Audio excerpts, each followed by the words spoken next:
So ang light boat nga gina-repair karon kagahapon ginatrabaho na siya direk nga banda kay nipis naman na siya ang nasa dulong. So gitaplakan na siya bagong plansa.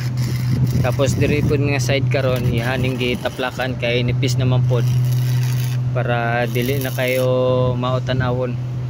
Ano yang nagtira Dondon Salo. Tira do na guys, pwede mo magpapakyaw pod og trabaho ani niya. Pwede na mo contact sa ko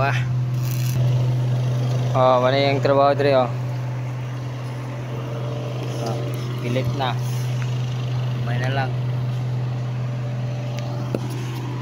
Mag-cutting guys. Cutting siya, cutting. Cutting ko.